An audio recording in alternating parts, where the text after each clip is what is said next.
Welcome back to the channel, everybody. This is Kodeations coming at you today with another video. So today's video, we're doing something a little bit different, guys. We are going to be rating the top 5 4-star heroes. That is right. It's going to be the 4-star heroes, the top 5.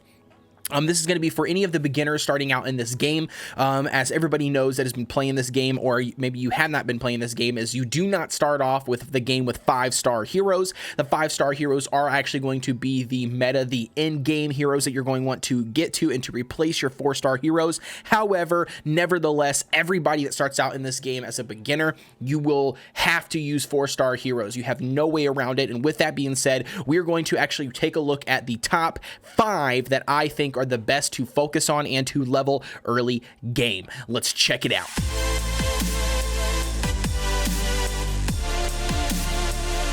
And we are back. So taking a look at the top 5 4-star heroes, we're going to go to the hero section, click on the gallery. We're actually going to not look at any of the 5 stars today. We are only checking out the 4-star heroes as I mentioned. So taking a look at the top here, or the top 5 that I recommend focusing on in my, handy dandy notebook here.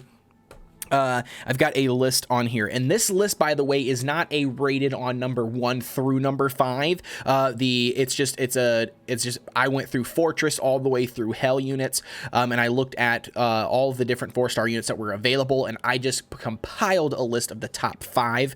So do not misconstrue this as number 1, or the hero I mentioned 1 being number 1 out of the 5. It's just going to be the top 5 heroes that I think out of all of the 4-star units that you should be more than happy with investing time into and not feel bad about pumping in those resources or those time or the time. Now, just a little disclaimer here. Please note that none of your 4-star heroes should go past level 80 or 100 currently at this state in the game, right? So what I mean by that is as you can see here, the 5-star heroes, they can go all the way to level 250, which is technically not the max level when they since they have released this Resonant Stone section of the game, but we're not going to get into that right now. But just keep in mind that the 5-star heroes are going to be the heroes that you're going to want to replace these 4-star units with, and you're only going to want to carry these 4-star heroes until about level 80.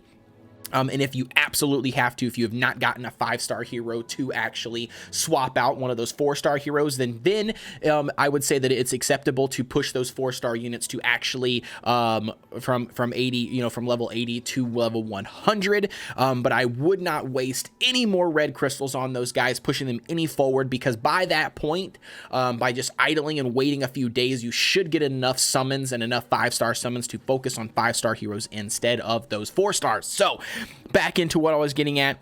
The first, or one of the 4-star units that I have on my list currently right now, is actually going to be Zero, ladies and gentlemen, from the Fortress section. And why do I say that? I'm not saying dismantle your 4-star Fortress heroes. I'm just going to say if you have an option and you have the ability to use other 4-star heroes, I would recommend using those instead of using some of the Fortress heroes. And the reason why that is we will get into that as I show you the first unit. So the first one that I really like as a 4-star unit is going to be the Goblin Assassin, right? So everybody knows, and if you don't already know, you can take a guess. The Assassins are going to be like the cream of the crop damage dealers in this game, right? So they're going to do the significant portion of the damage on any team comp for the most part. I think most teams are running 2 Assassins. Some teams you can get away with 3 Assassins. I've seen some cheese teams, right, where they run like all assassins and maybe like 1 priest to try to get a little bit of heals off, or maybe 1 tank or something. Again, so taking a look at the Goblin Assassin, he's going to be a recommendation. And why is the Goblin Assassin recommendation? His first skill is deals damage against the enemy with the highest attack, has a 100% chance to paralyze it for 1 turn. So as you can see, the devs added these abilities, or not the abilities, it explains what those debuffs mean. Paralyze means it cannot attack, right? Well, what makes him super useful as a 4-star unit is that he attacks the enemy with the highest attack on the team, right? Which typically is a dumb mistake or a dumb idea, right? But it's not in this case because it has a 100% chance to paralyze it. So it's going to attack the unit with the highest attack, and then it's going to paralyze it for 1 round. So again, really nice ability. The second abilities on all of these, if you've watched my videos, they're just percentage buffs. We're not going to get into that, like passive stuff.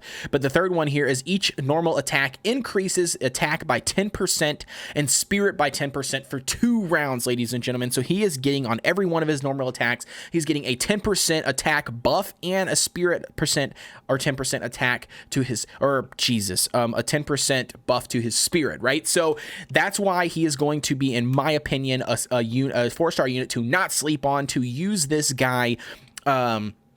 Definitely early game. Use him until you can get another assassin to replace him. Again, he is going to be one that's got a nice kit as a 4-star unit. The next one on the list is going to actually be from the forest section, and it is going to be the Nightblade. So again, another assassin, especially early game. I would not focus on tanks or priest if you can help it. It's unfortunate for some players if you do get stuck with like a 5-star tank or something like that, and then of course level it up and use it to your advantage, because it has that 5-star ability. The stats are going to be better than a 4-star unit, but you know, early game and just trying to progress really quick through the campaign and get stuff done, it's better to use more damage dealers, in my opinion, right? So Nightblade is up on the chopping block, deals damage against the enemy with the lowest HP. That is always good, right? Because it's going to try to take out one of those enemies right away, which means you have one enemy or one less enemy to worry about attacking or attacking you by killing them. So he's going to attack the enemy with the lowest HP.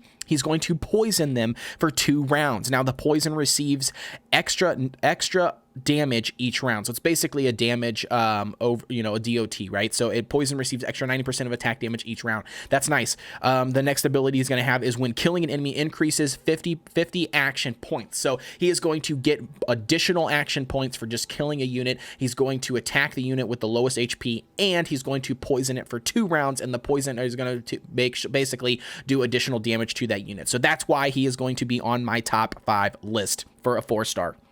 Next one on the list is going to move over to the grave units, and I'm actually going to have 2 from this race.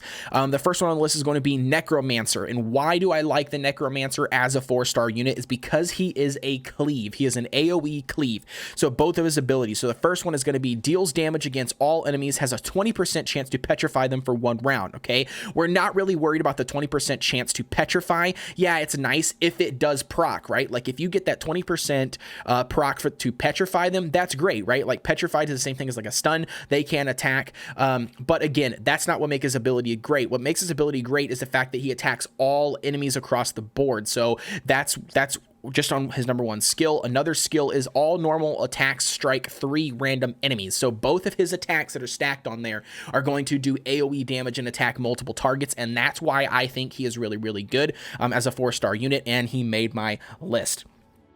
Next, as I mentioned before, from the grave section is actually going to be a warrior. And the reason why is his name is Evil Purge, right? He's this brutal, nasty, fat guy. He reminds me of like an undead butcher for some reason. I don't really know why butcher, but that's just kind of the build he has.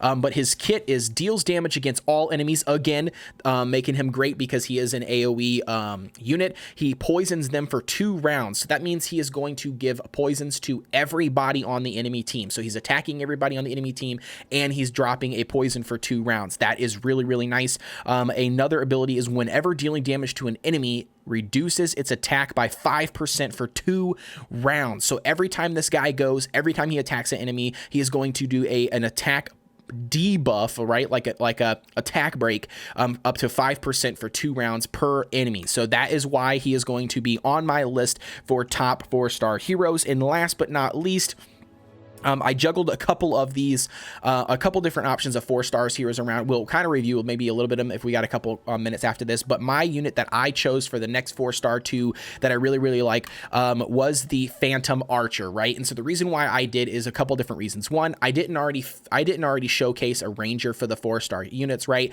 But the second thing is because some of her kit is kind of nice and can be used really, really well. So deals damage against 4 random enemies, reduces their parry by 25% for 2 rounds. So what makes this beneficial? One, again, AoE ability, right? So she's going to mitigate that damage across multiple enemies. She deals damage against 4 random enemies, right? Now, if she gets a proc, right? So she doesn't proc. She guarantees a 25% reduction in those 4 enemies parry, right? And so why is that going to be nice? Well, early game, a lot of players, especially in arena, are going to be using like Storm Guard, are going to be using some like defense heroes like warriors. And so this is why it's really, really nice, because some of those defense warriors, their attack scales off of parry, right? Or they heal off of a parry like a Storm Guard. That's why this is really, really nice, because it's going to attack 4 random enemies. Hopefully one of those warriors are tanks, right? Which it should be. And then it will reduce their parry by 25%, guaranteed for 2 rounds. The last one is not too fantastic and only deals against warriors, but it says whenever dealing damage to enemy warrior deals extra damage against them and reduces their armor by 20% for 2 rounds. Again, it's a proc ability. It only caters to warriors. Nothing fancy here, but that is going to be it, ladies and gentlemen, for my top 5 4-star heroes. Okay, so again, as I mentioned in this video, be sure to replace those 4-star units about level 80, about level 100 per hero, and replace those with 5-star units, right? So as you get 5-star units, be sure to swap out those 4-star units that coincide with that, right? So what do I mean by that? I mean that if you get a 5-star mage, right, and you're using a 4-star mage, you know, if you're using this chick right here, right, and you're using a 4-star mage, and you get a 5-star mage, well, obviously swap those out. If you get a 5-star or a 5-star assassin and you've got a 4-star assassin, be sure to swap those out, right? However, don't run a full comp of 5-star warriors just because that's all you have and that's all that you've pulled. In my opinion, it would be to run a couple 4-star, you know, damage dealers with a couple, you know, 1 or 2 5-star warriors in that case, in that unfortunate case. But that's a minute for me, guys. I hope that you guys found some value in this video. Again, this is going to be the top 5 4-star heroes. Please be sure to like, comment, and subscribe. Hit that notification bell so you get a notification every time I drop a video. I will see you guys on the next one.